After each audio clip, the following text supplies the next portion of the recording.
todos, obrigada pela presença. Hoje nós teremos uma palestra, no mínimo interessante. Mas eu acho que é mais do que isso, uma palestra de muito afeto, de muito carinho, porque vamos falar de uma grande escritora, uma escritora deslumbrante, que é a Carolina Maria de Jesus, na voz da professora Clarice Campos, que já vi que o trabalho da Clarice é um trabalho sério, um trabalho profissional, de muito respeito à obra desta grande escritora, que agora podemos reverenciar, que, como toda mulher, né, escritora e negra, foi também esquecida, e agora estamos aqui para reverenciar essa nossa irmã, nossa parente, nossa tia, nossa avó, essa grande e excelente escritora, uma mulher interessantíssima, de uma força impressionante, que foi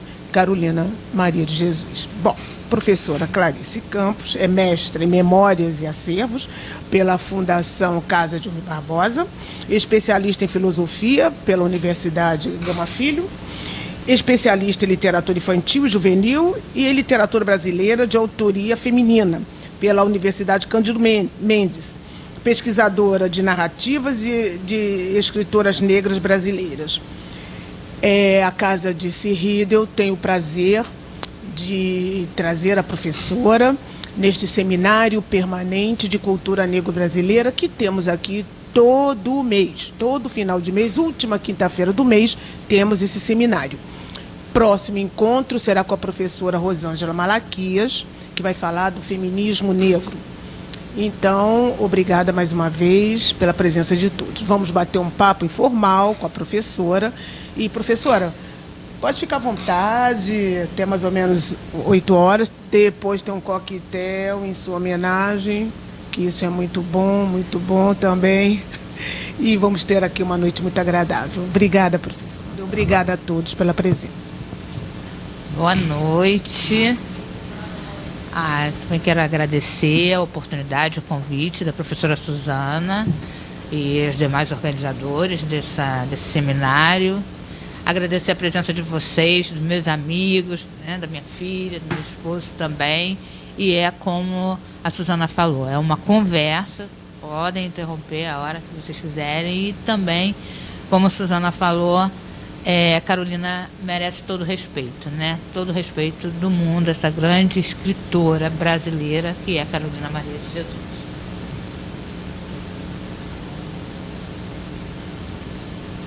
Eu começo sempre colocando essa imagem aí, que eu acho que é uma imagem bastante simbólica, né? Bastante significativa, bastante expressiva. Normalmente ela é bastante vinculada por época na internet, né, na ocasião de comemoração do Dia da Literatura, né, no Dia Nacional da Literatura Brasileira, né, em maio, em homenagem a José de Alencar.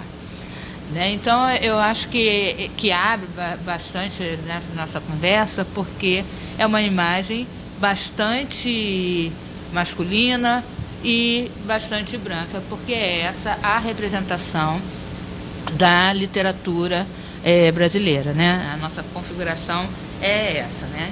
Então, embora atualmente esse lugar da representação, né, da autoria no Brasil, né, tenha sido ampliado, embora a gente tenha ampliado o discurso por conta mesmo de conquistas, né, sobretudo de conquista dos movimentos, né? Quando a gente fala em uma literatura produzida por homens e mulheres no Brasil, a gente fala principalmente de movimento negro.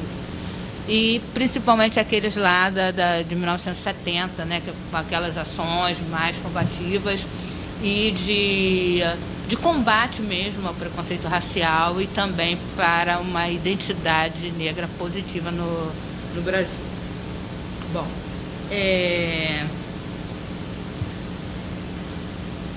hoje, a gente até pode, né, essa semana a gente está comemorando aí o prêmio da Conceição Evaristo, né, e a gente tem visto dentro do cenário, né, tanto na academia, como também no mercado editorial, nas premiações. A gente está vendo aí, né, escritores como a Cidinha Silva, Eliana Alves Cruz, Jalide Arraes, né? Mas, ainda assim, né, já que os dados estatísticos apontam que nós somos maioria de mulheres e maioria de pessoas pretas e pardas, ainda assim é pequena em relação a esse contexto, né? Essa presença de homens e mulheres negros na literatura. A pesquisadora Regina Del Castanho, ela trabalha exatamente com esses dados, né? Então, eu até trouxe aqui, ela vai falar, né, que essa representação de homens e mulheres na literatura, ela é discrepante, né? Mas quando o recorte é racial, essa discrepância é ainda maior em relação à discrepância em relação ao gênero. O contato com a obra de Carolina Maria de Jesus, ela suscita uma série de reflexões a respeito de rasura de cânone, presença de mulheres negras na literatura, presença, invisibilidade de pessoas pretas. A Conceição Evaristo, ela vai falar, né, quando ela se refere à produção editorial, ela fala que, para algumas mulheres, escrever e publicar é um ato de resistência. É um ato de resistência dentro de uma sociedade que é totalmente desigual e preconceituosa, e em todos os sentidos, e que isso vai se refletir na literatura também, né? Então, esse panorama ainda bem masculino, branco, de elite, e para, né, a literatura produzida por mulheres e homens negros, principalmente as mulheres, esse lugar é o lugar normalmente sobre quem é falado alguma coisa, né? O imaginário coletivo fixado aceita esse lugar do negro como alguém que se fala, né, como personagem, mas não como produtor de conhecimento, como produtor de cultura ou de arte, né? Como alguém que explica e fala sobre as próprias narrativas. A Carolina Maria de Jesus, ela rompe esse encarceramento literário e ela se apresenta de dentro da favela para o mundo. Ela fala sobre as vivências dela e faz ficção, faz literatura.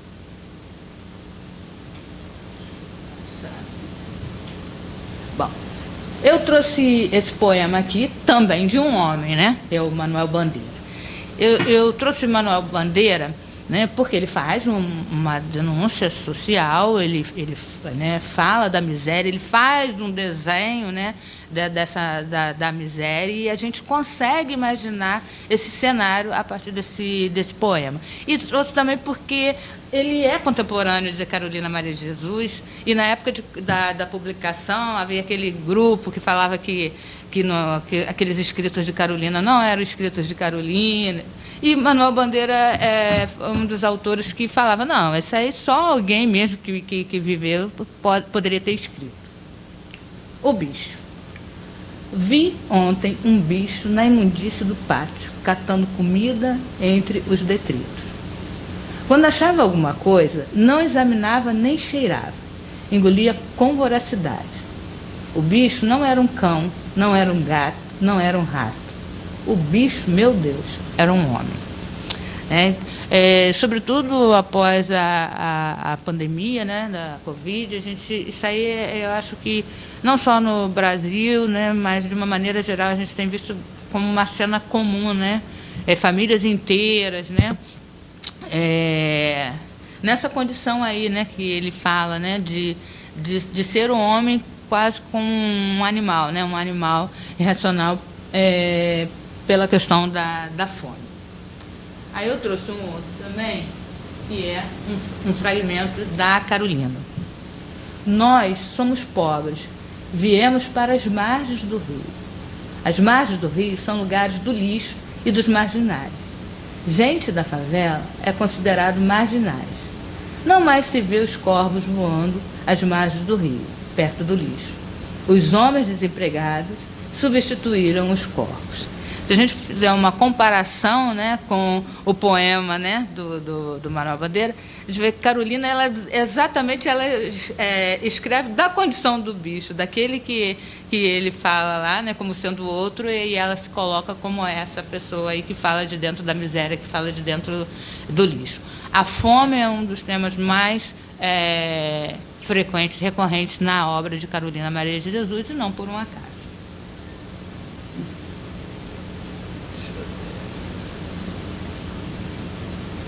Isso aqui é uma outra passagem do livro da Carolina. Quando cheguei do palácio, que é a cidade, e os meus filhos vieram dizer-me que havia encontrado macarrão no lixo e a comida era pouca, eu fiz um pouco de macarrão com feijão. E o meu filho, João, disse-me: pois é, a senhora disse-me que não ia mais comer as coisas do lixo. Foi a primeira vez que eu vi a minha palavra falhar. A senhora tinha fé e agora não tem mais? Não, meu filho. A democracia está perdendo seus adeptos. No nosso país, tudo está enfraquecendo.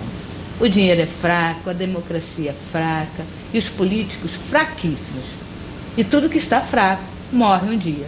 Os políticos sabem que eu sou poetisa e que o poeta enfrenta a morte quando vê o seu povo oprimido.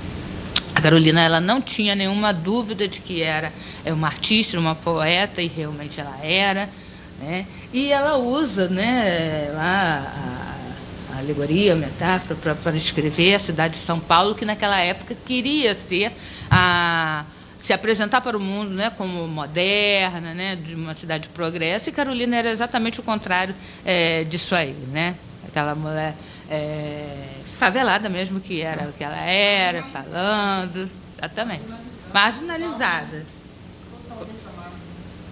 colocada, né, à margem, né, de tudo. Então, quem foi Carolina Maria de Jesus, né? Essa mulher que dizia ter audácia e não sorte, como a professora Suzana disse, colocada à margem da margem, né? Carolina Maria de Jesus é uma das escritoras brasileiras mais conhecidas no mundo, mais reeditadas, mais publicadas e traduzidas.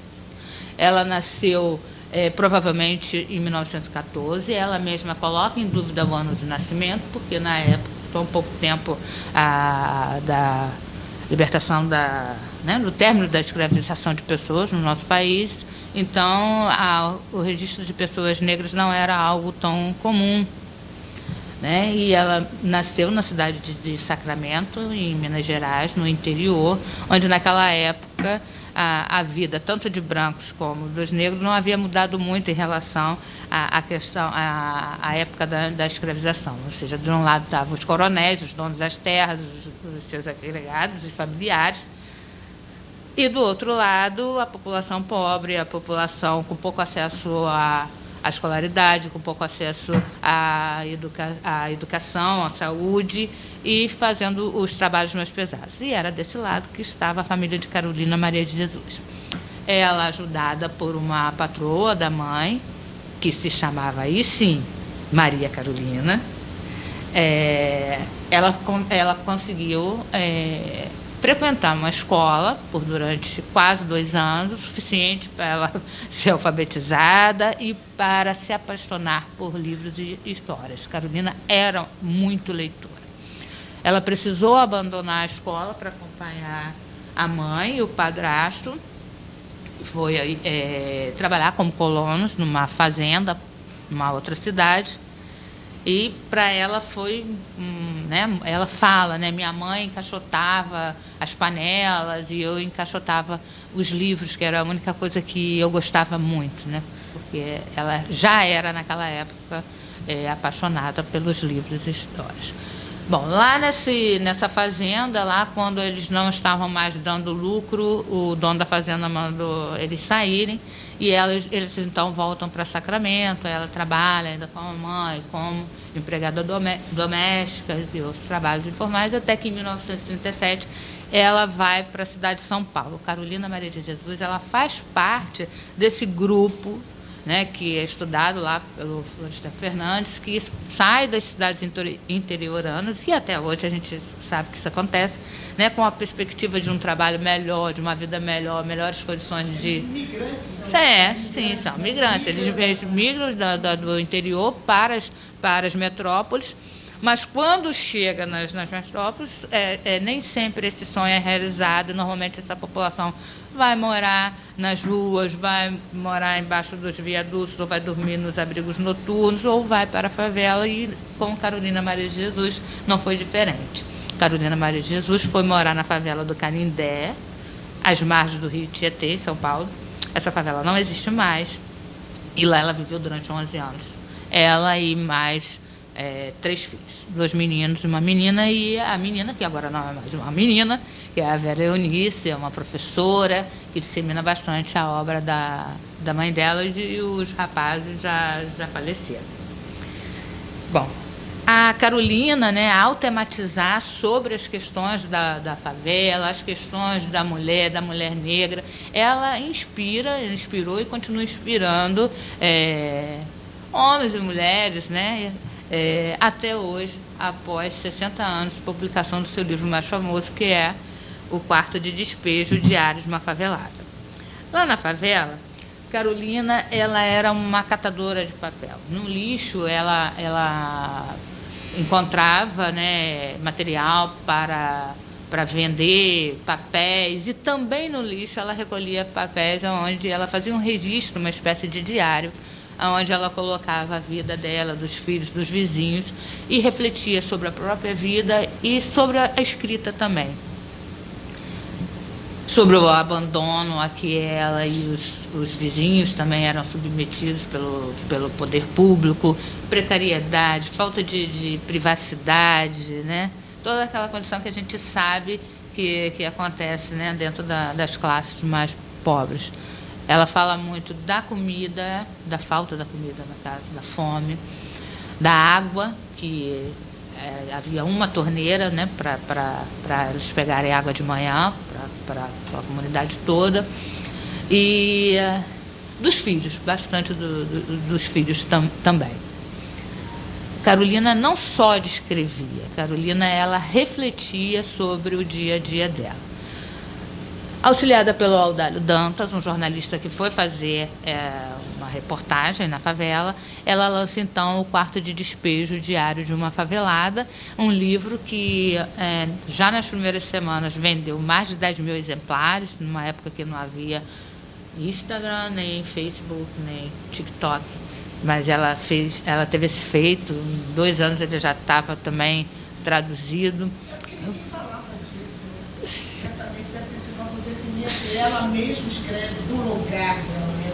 Não é uma pessoa que sabe o que aconteceu, ela vai falar a vivência dela, né? O Dário Dantas olhou e falou, não, aqui tem material, aqui pode ser uma coisa, e aí começa a sessão dela. Exatamente. É uma novidade, né? 1960, imagina. Exatamente. Ela fala de dentro da favela, né? Ela fala de dentro do acontecido, e naquela época o imaginário coletivo tinha a pessoa negra como alguém sobre quem era falado, mas não alguém que falava alguma coisa, né? E não havia um incentivo para que essas narrativas de si, para que essas narrativas as narrativas íntimas, elas fossem propagadas, para que elas fossem ouvidas, né? E também havia uma manipulação também da mídia que servia disso também, e do discurso mesmo, né, até da meritocracia. Se ela, uma negra e favelada, conseguiu, outros podem conseguir também. Então, tudo isso tem também atrelado ao fato dela realmente ser uma pessoa especial, que mesmo com todas essas condições, consegue sair desse lugar. Gente, a gente chega um pouco mais cansada em casa, a gente não consegue ler uma linha, não consegue escrever nada. Essa mulher com fome, pensando nisso, e ela tinha, catando papel e conseguia, né, escrever. apesar de ter ficado famosa com Quarto Despejo, Diário de uma Favelada, a Carolina escreveu romances, escreveu peças de teatro, letras de música. A Carolina, ela gravou um álbum com ela mesma, cantando as músicas. Então, realmente é uma pessoa sensível e que multiartista. E que, apesar de estar na margem das margens, consegue se expressar com talento e com responsabilidade, né? Quando eu estudo a Carolina, eu estudo a partir da interseccionalidade, né? Que a Kim Black Fletcher, que é uma estadunidense, ela usa a metáfora da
que dá condições.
acordo com os dados de 2020 do Instituto POS, uma organização de sociedade civil que atua pesquisa e avaliação de turísticas. Então, avaliaram 367 monumentos catalogados da cidade de São Paulo. Chegaram aos seguintes resultados. Desses 367, 200 representam formas humanas. 169 representam formas humanas masculinas. 24 representam formas humanas femininas. 155 representam formas humanas de pessoas brancas. E apenas 5 monumentos representam pessoas negras. 100 apenas. A pesquisa aponta ainda, Suzana, que existem 4 monumentos apenas representando. Então, assim, não é questão só de questão de luta pela reorganização do espaço humano. O negócio ele é, né, um negócio da memória, ele fala sobre monumentos exatamente isso aí, né, da memória. E aí o Instituto ele diz ter realizado essa pesquisa com o objetivo de contribuir com o projeto de lei 404 de 2020 que proíbe homenagens para Bocadas e a eventos históricos ligados ao exercício da prática escravista da administração estadual, direta e indireta. E a partir das seguintes perguntas, o que retratam são pessoas, mulheres, quem eles homenageiam, quem produziu esse produto e por quê? Que espaços eles ocupam na cidade, onde estão localizados, quantas pessoas os veem cotidianamente. Então, quer dizer, a questão é, a gente não quer esquecer, a gente se lembra que é para não repetir, mas eles não precisam ser realmente homenageados. Né?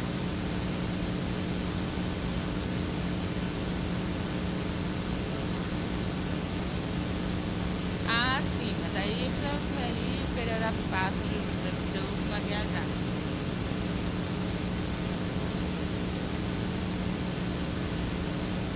Eu fui procurar onde está o espólio literário da Academia Nacional de Música, são alguns lugares de guarda, tá? Eu acho que agora deixa eu poder notar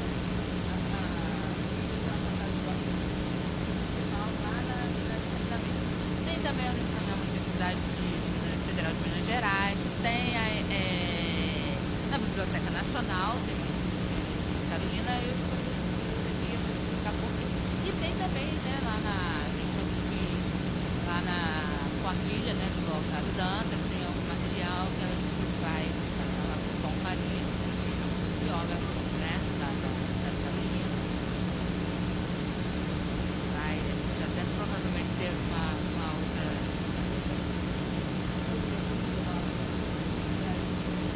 Por conta, né, do que tem lá e dessa nossa memória coletiva que é individual, que é beneficiada pelas histórias, pelos movimentos, né, que a gente vê lá. E eu, inclusive, fui lá algumas vezes com a Graça também, ano passado, e a biblioteca lá. Eu trouxe o Chico Moreira Salles, porque tem um caderno lá que é um Brasil para os brasileiros, que deu nome a essa exposição que está lá no mar, mas primeiro vezes lá, em São Paulo, e muito simbólica, porque foi Carolina em cima e a Clarice embaixo as exposições. E a gente sabe que também as pessoas estarem ali, né, naquele espaço, também é resultado de e trouxe também o porque aqui o Arquivo do Sacramento é o lugar onde funcionava a cadeia pública de Sacramento. E Carolina chegou a ser presa nesse lugar, acusada de curanderismo, porque ela estava lendo um livro que eles achavam que era de São Cipriano, que supostamente era feitiçaria e que estaria trazendo coisas ruins para a cidade. Minas Gerais, Triângulo Mineiro.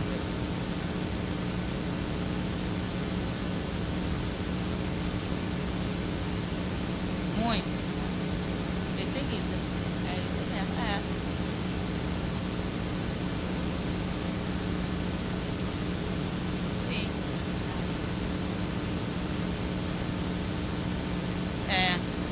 Tá pensando demais, perigosa. É isso aí. Pois é. E aí, até pensando,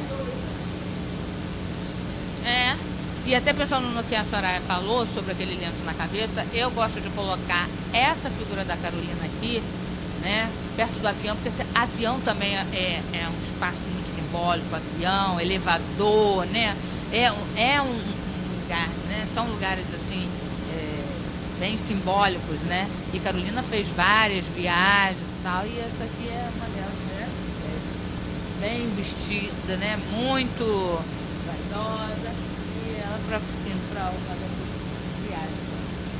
Uma palavra escrita não pode nunca ser apagada, por mais que o desenho seja feito a lápis e seja de boa qualidade a borracha. O papel vai sempre guardar o relevo das escrituras.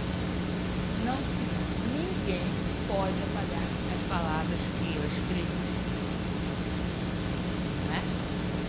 Eu trouxe só aqui uma questão da escrevência da Conceição, só para falar, né, que os relatos, né, a escrita, né, das mulheres negras, da Conceição, né, a memória é o fio condutor da maioria das histórias das escritoras negras, porque essa escrita é uma escrita que é do individual, mas que também é do coletivo, porque ela traz essas memórias da escravização, né, das pessoas negras, né? Então a escrita de mulheres, né, afro-brasileiras, elas têm singularidades, peculiaridades, e que vão ter essas marcas, né, dessa escravização, dessas memórias aí no corpo literário. E aí eu trouxe também mais uma vez o Pucci, que ele está povoando o literário como todo, porque o Pucci ele vai falar que o negro ou afro não tanto faz, né? Ele chama de literatura negro-brasileira, porque ele diz que se chamar de afro-brasileiro significa diminuir as nossas singularidades, e para ele é como se fosse colocar todas as literaturas africanas num navio cruzeiro, como foi feito também com as pessoas, e mandasse para cá. E ele, inclusive, ele contesta. A gente não fala que é a literatura branco-europeia, por exemplo. Então, porque seria uma literatura afro-brasileira. Ele chama a literatura, ele defende esse conceito de literatura negro-brasileira. E aí, eu concordo também com ele. Eu também concordo. E aí eu trouxe, né? Somos brasileiros. Eu gosto disso aí, porque eu sou clariciana também. Eu sei Clarice no Quarto de Despejo, que aí parecem três, né? Que é a Conceição, Clarice e Carolina. Esse é o poema da Conceição. No meio do dia, Clarice entreabre o quarto de despejo. Pela fresta percebe uma mulher. Quando estivesse à noite, Carolina, marcaviando minhas agonias, um amargor para além da fome e do frio, da bica e da boca em suas texturas. De mim escrevo não só a penúria do pão, cravo no lixo da vida, um desespero, uma gastura de não caber no peito e nem no papel. Mas ninguém me lê, Clarice. Para além do resto, ninguém decifra em mim a única escassez da qual não padeço. E ajustando seu par de luvas, claríssimas, Clarice futuca um imaginário lixo e pensa para si. A casa poderia ser ao menos de alvenaria, e anseia ser petita inventando um diário. Páginas de e da sociedade soberba. A fome nem um pedaço alimenta a espírita codiciada. Clarice, no quarto de despejo, lê a outra, lê Carolina. Aqui na cópia das palavras faz de si a própria inventiva. Clarice lê, despejo e desejo. A gente, com o mínimo de conhecimento tanto da literatura produzida por Clarice como a de Carolina, a gente consegue ver aí a Macabeia, o quarto lá, né, da Paixão Segunda Vergada, da Clarice, e a casa de alvenaria, o quarto da Carolina e uma lenda, a outras são contemporâneas, e a Clarice fala, né, para Carolina que a Carolina era assim, uma grande escritora e que ela escrevia perguntas. No ano 2018, a FLUP, a Festa Literária das Periferias, fez uma grande homenagem à Carolina Maria de Jesus. Houve uma formação, as pessoas se inscreveram, fizeram uma carta, né, imaginária para a Carolina, foi essa a condição para serem selecionadas, e houve uma seleção, e 180 mulheres tiveram uma formação continuada com escritores. Teve turma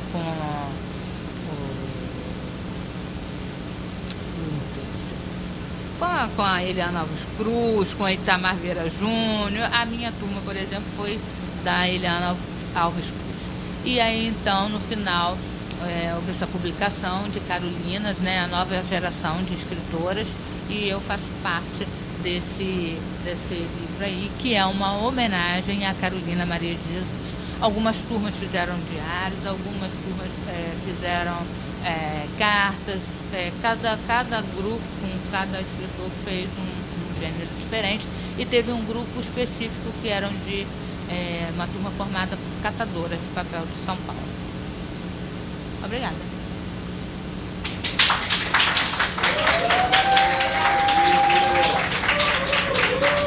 Fim da apresentação.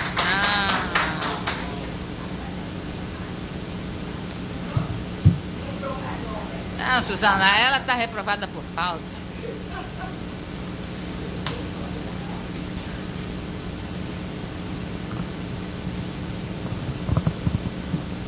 Bem, tá legal. Bom, pessoal, muito bom, né? Muito bom, muito esclarecedor.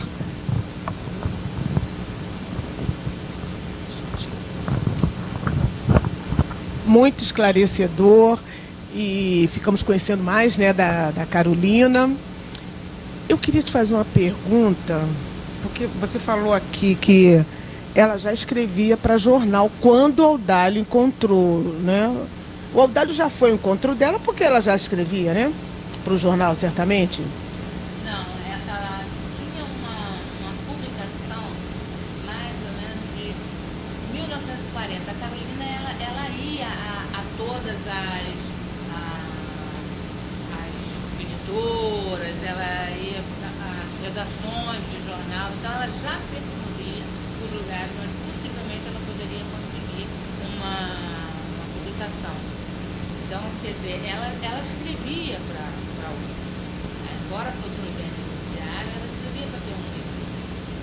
E ela já tentava essa publicação. Tá certo. O que não invalida a ajuda dele. Entendi, mas ela já... Ela foi descoberta. Entendi, ela já estava escrevendo, né? Já brigava pelo espaço dela, exatamente. Pode falar.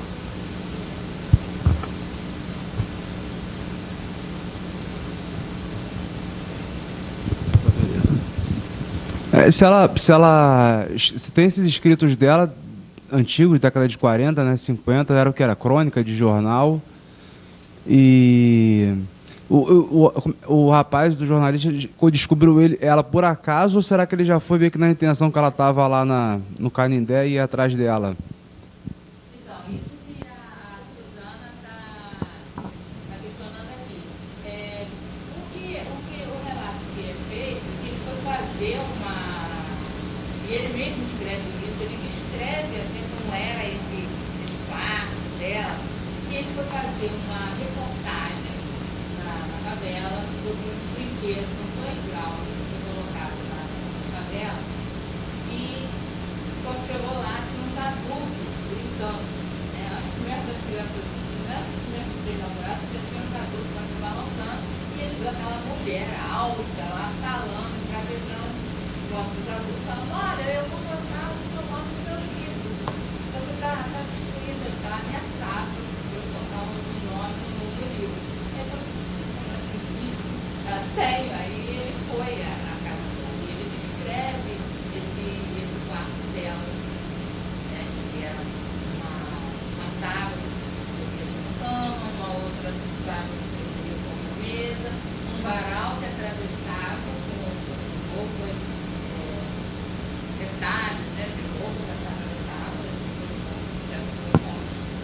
então ela entrega para ele esses escritos que ele promete publicar. E veja bem, ele não publica logo.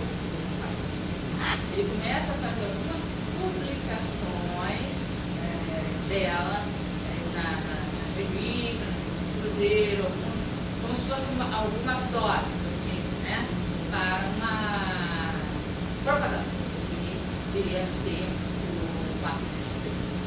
Não é dito que ele já foi lá para não vi isso nenhuma vez, que ele foi fazer realmente essa entrevista, essa reportagem. Mas só que é isso que eu acho, ele viu ali, naqueles escritos, ele viu ali, ele era também um jornalista, uma pessoa sensível também, e viu ali uma possibilidade realmente de um sucesso que de fato foi, né?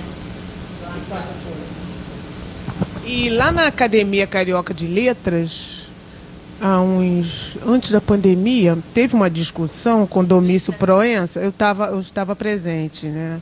2017? Se o Diário da Carolina era literatura ou não.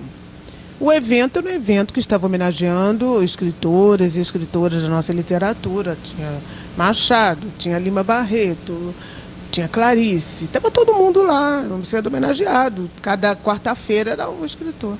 Chegou a quarta-feira da Carolina. Bom, a discussão foi se o diário era literatura ou não. Defendido pelo professor Domício Proença, que não era literatura. A Elisa Lucinda aí defende que é literatura. Eu sentada assim, tinha o Martinho da Vila, estava todo mundo lá. Eu sentada fiquei pensando, ora, Lima Barreto escreveu o Diário do Hospício, escreveu baseado no Cemitério dos Vivos, escreveu Cemitério dos Vivos, baseado em Memória da Casa dos Mortos de Dostoiévski, e escreveu o Diário Íntimo. Ninguém questionou se era literatura. Óbvio que era literatura, Lima Barreto. Carolina não, se questionou se era literatura, e daí afirmando, um professor, afirmando que não era literatura. Interessante isso, né? Você vê que coisa. Quer dizer, para um homem, escreve o diário, Quantos escritores escreveram o diário? Tem um monte, né, gente? Internacional, tem um monte que escreveu o diário. A Carolina tem que se questionar se é literatura. Não é mole? A Aline ela ganhou, né, o Nobel de Literatura, que é um diário, né, que é chamado de autoficção, né, memória, mas eles são gêneros bem similares, né, mas que não é questionado, mas é questionado justamente por ser uma mulher.